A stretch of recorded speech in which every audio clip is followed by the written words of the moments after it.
After the constitutional conventions ceased, there was a story that came about that's still debated as to whether or not it happened historically speaking or not, that surrounds Benjamin Franklin, one of our founding fathers. Now, the story simply goes as follows. He walked out of the Constitutional Convention, or whichever convention he was walking out of, and a woman approached him and asked, "Doctor, what kind of government have you set up for us?" To which he supposedly replied, "A republic, if you can keep it." This phrase has been bounced around the government for decades and decades in debates and in discussions about the direction of the American Republic as a whole because of the core principle of the American government being that we are a republic. We, as a people, get to choose our representatives and our executives to run this government the way we want to see that government ran. It's quite a simple yet revolutionary concept that has only been tried widespread for only the past couple of 100 years. However, as time ticks on, problems, of course, arise within these republics, and many of them even test their very existence. But one of the problems that has risen up within the West today, and Western democracies and republics specifically, which is what I'd like to focus on today, is the use of the internet and social media forums to continue the perpetuation of a democracy or a republic or a constitutional monarchy or whatever the heck kind of government the Czech Republic has. It doesn't matter as long as it's a democratic republican government.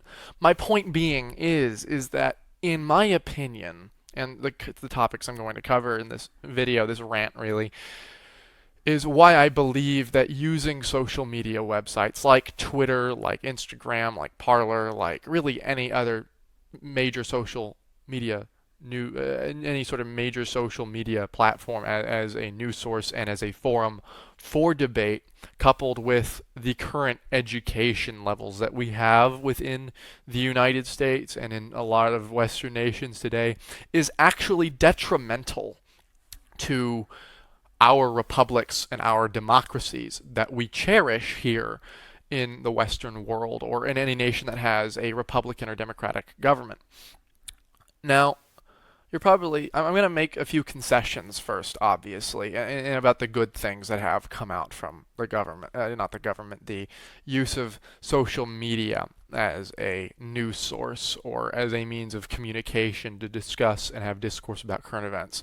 One thing it is definitely good for is the spread of information. I'm not going to deny that.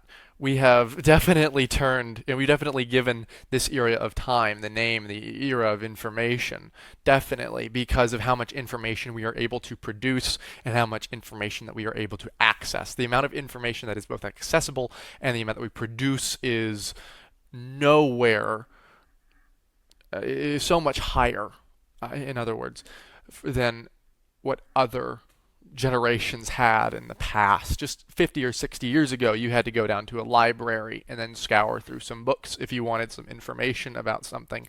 Whereas today, you are literally seconds away from anything you want to look up, and it's just right here on your computer screen. And that's in the hands of the majority of the population that live in Western nations, or even just technologically advanced nations. You have people in Hong Kong and in China who organize using SMS blogs, for crying out loud. That whole thing that you saw in Hong Kong just a year ago, all of those protests, all of those rallies trying to fight that extradition bill that was going to be passed by the Chinese government, that was organized by SMS blogs on people's phones so that they could escape the the the spying from the Chinese government from them, right? So yeah, there is some definite good that can come about from the use of the internet as a source of news because it's all there, ready, and available. However, the issue is that the production of information is a double-edged sword. What we have in today's society, that gets thrown around a lot, obviously, at things that may or may not actually be this, is the fake news. False information in the age of information is probably its greatest irony. I read an article a few weeks ago, and I don't remember from which news source this was from or what stats website it was from, but it stated that fake information, information that has no basis in reality, spreads 7 times faster than does real information, which means that you are more likely, when you're scrolling through Twitter or Instagram and you see a news story, you are more likely to see a false report than you are to see one that is actually reflecting the current events that have transpired in the world today. And the fact of the matter is that we're also more likely to spread that information as well. So what happens is and effectively, if we like to hark back to this marketplace of ideas concept that everybody sort of harks onto all the time, is that the production of such information is like going to a fruit market, but 9 out of 10 of the oranges on the stand are rotten, and the only way you can get that one good orange, if you even want to buy from that stand, which is the one you're kind of forced to use, you have to dig for it, and it's in the very bottom in the back of the stand. So, on top of that as well, the level of discourse that transpires on the internet apropos current and issues and events is quite frankly terrible. When you go to any social media outlet and you look at people have arguments, it is frustrating to see the kind of debate that transpires on these platforms, on Twitter, on Instagram, on 4chan, on Reddit, on Parler, on any social media, on Facebook. Yeah, that's another really good example. On any of these platforms, dare I call them that, is either surface level or non-existent. Very rarely do you ever find two people going at each other and having a productive debate and having someone actually change their mind as a result of something. Now, ironically, I'm going to be posting this on YouTube later, which I think is absolutely hilarious in the back of my mind. But I'm using a poor medium of exchange, in my own opinion, to put out my idea. But I need to contextualize something about this, why I'm frustrated with it, and like so I can give some sort of background as like, well, what do you know about debate? I took debate in high school for 3 years, and I placed at state level competitions within my category, right? I know how to argue. I've seen people argue well. I've argued against people. I've argued poorly against people. I've lost rounds because I've lost my temper fighting against other people. I've won rounds because they made an ass of themselves on stage for 6 minutes, and I picked every single word they said apart with a fine-toothed comb. In other words, I understand argument to a certain level. I'm not going to say I'm like a god debater, but I understand how to have an argument and how to place your words together in order to put together a coherent sentence and a coherent argument, and how to attack and defend my own points and my opponent's points. The fact of the matter is that most people do not understand that because that is not what they are taught. The last time I checked, debate courses in most schools in this country are not mandatory, if not somewhat non-existent. I didn't have a debate program in my middle school or in my primary school at all. I didn't have, well, I don't know if they'd have it in primary school, but besides the point, I didn't have it in middle school or junior high, is my point. And a lot of other schools don't have it. And if it's there, it's usually incredibly small and limited to just a couple of students. You don't really see a whole lot of large debate programs in the United States, or in the sense of, they're everywhere, or they're constantly popping up, or it's something that everybody's talking about. Not everybody talks about, oh, this is a really good debate program. The last time I heard a debate program discussed on national news is when the Harvard team got beat by a bunch of prisoners during a debate. I kid you not. And that was about almost a decade ago, probably. I don't remember. But it was some time ago. My point being is that debate isn't really discussed in the United States. And as a consequence, we don't necessarily have an interest in what healthy discourse looks like. We don't have a discourse into what a good exchange looks like. As in, I present my argument, my opponent or the person I'm debating with presents their argument. We go through and understand what we are saying, and then we go ahead and we pick it apart, right?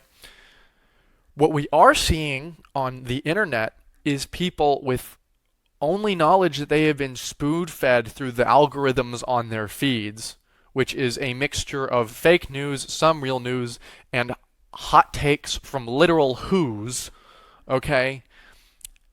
And when they are having these interactions with each other, it's, I say this, you say that, I think you think this, so therefore you are the thing I am arguing against. You use about every single logical fallacy that is conceivable to the human mind on these websites. It is mind-numbing to see some of these arguments that come out on the internet. You have, constant name calling, and what this fuels as a result is this horrible, horrible polarization. And I'm going to bring up what happened at the Capitol today as an example. What happened on the Capitol today, on January the 6th, 2021, is an exact result of what I'm talking about. What I am talking about is that we had a bunch of people who were fed into the single idea that this current election, this past election, was rigged, and no one gave them a suffice answer as to why it wasn't. As in, these people gave their claims, but the only answer they got was a little notification thing from Twitter saying that the election has been decided for Joe Biden or whoever the heck it is.